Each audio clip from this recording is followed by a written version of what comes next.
Brown. This is the Joint Select Committee's second hearing to delve into issues concerning operations of the multi-employer pension system. As I noted last time, it is critical for us to remember that the mandate of the Joint Select Committee is not just to develop reports and recommendations on the multi-employer plans, but to also review the solvency of the Pension Benefit Guaranty Corporation. To do this, we have brought in one of the nation's top experts on the PBGC, Tom Reeder, who happens to also be the current director of the corporation, which ensures benefits for the more than 30 million Americans in defined benefit pension plans. To provide context, one of the core issues confronting pension policymakers is the issue of benefit security. Pension benefit security and protection can be approached in a number of ways, including strong pension plan funding rules, robust asset management requirements, and meaningful disclosure mandates. In the United States, we have historically used a benefit guarantee system, essentially a form of insurance for many defined benefit pension plans to cover lost pension income if a retirement plan becomes insolvent or sponsoring employers go bankrupt. The problem is that the U.S. system is very complicated and often difficult to effectively operate. There are a lot of moving parts and numerous variables for which to account.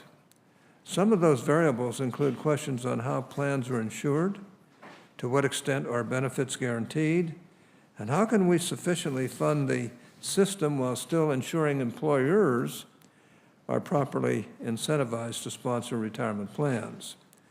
The problems don't end there, though. It is clear that since its inception in 1974, the PBGC has faced design and operational issues that have made achieving its policy goals difficult. This morning, Mr. Reeder will provide an overview of the PBGC's structure and finances, answering key questions about the organization, including how it is structured, and most important, how it is financed. It is imperative that the Joint Select Committee develop a solid base of knowledge about the corporation and how it is funded before turning to the PBGC's current funding status. And in a word, that funding status is troubled. I won't recite the grim statistics because we have all read them, and we're all deeply concerned. Over the course of the next number of weeks and months in the Joint Select Committee, I trust that we will learn more about the economic and demographic forces that impact the multi-employer system and consequently the financial health of the PBGC. But today, let's dig into the fundamentals first. After all, it's hard to plot a course without getting a good map of the terrain. As we work today with Mr. Reeder, here are some fundamental questions I think both sides should keep in mind. What is the corporation's charter, and how does that affect its operations and success? What does it mean to be a wholly owned government corporation?